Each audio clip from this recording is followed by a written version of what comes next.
Hey John, how are you? I'm doing good. How about you? Doing well, doing well. Thanks for taking some time.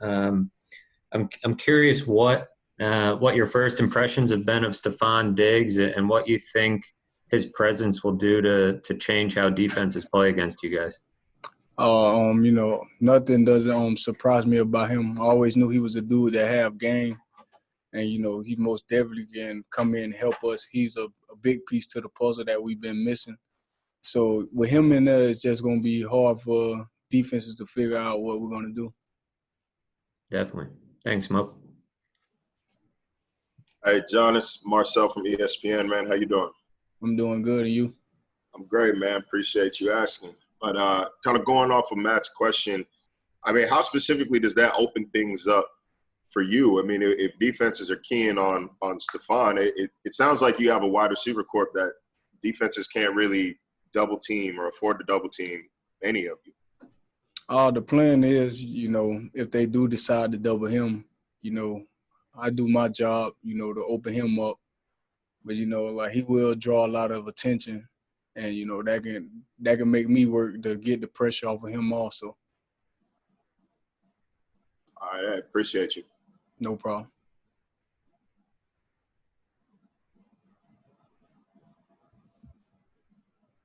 Okay, John, am I on here?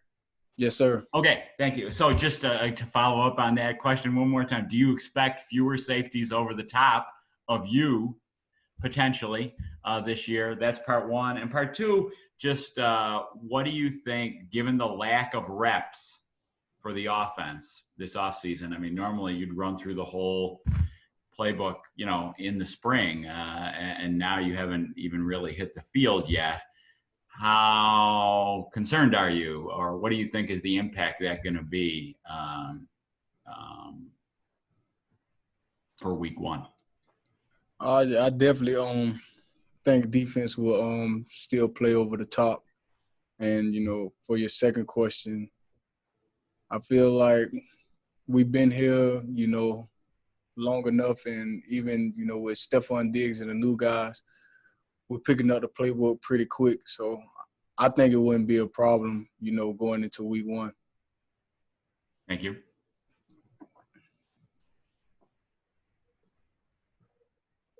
Hey, John, hope you're doing well. It's Josh here with the CBS station here in Buffalo. How much easier, maybe easy is not the right word, how much more comfortable are you heading into year two and Brian Daboll's offense, just kind of knowing what to expect when you guys finally do hit the field and start running through a lot of the playbook? I mean, I'm still working hard on this Brian Daboll playbook. But you gotta love it. It's kind of complicated, but once you get it down pat, you will love everything about it. But I'm real confident, going into week one, with everything that we have. Great. Thank you, John. Appreciate it. No problem. Hey, John Scott, good to see you. Speaking of seeing things, I know a group of you guys met in Miami, and it's been about a week or so here with everyone back at the facility. But what have you noticed out of Josh that is different than what maybe even you saw at the end of last season? I definitely see now I see Josh taking control of the offense. You could tell that he's grown from, the end of the season to now. And I'm really excited for Josh. He definitely will be able to control games the way that he should.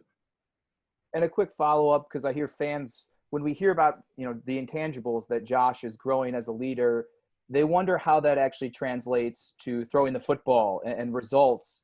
In your opinion, how does him growing in that capacity translate to potentially throwing the ball better or better results for the offense and him leading it?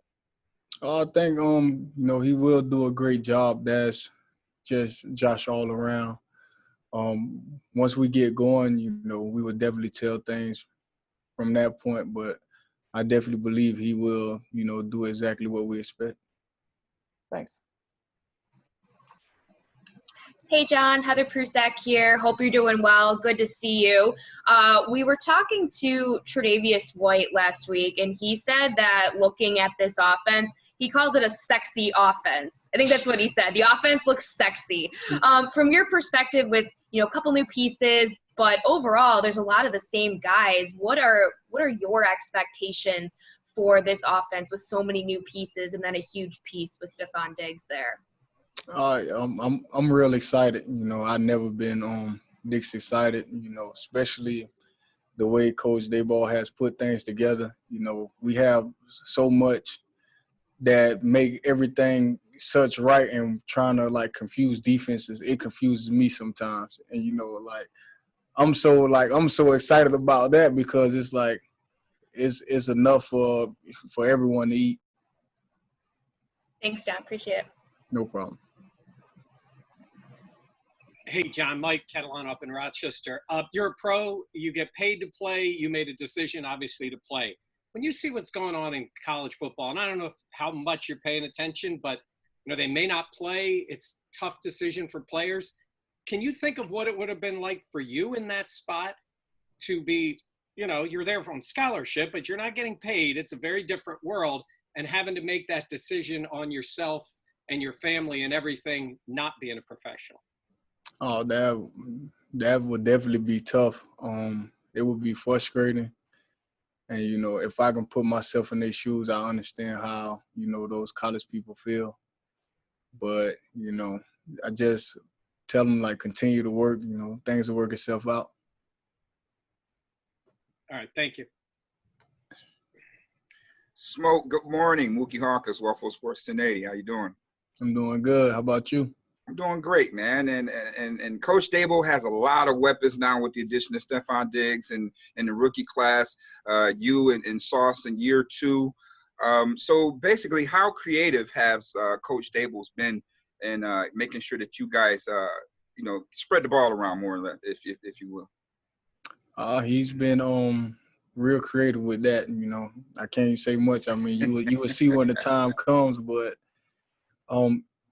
he's doing a great job. And I just feel, your time, when your time come, it will come. So it's so many weapons that we have. So basically, the teams will have to pick their poison.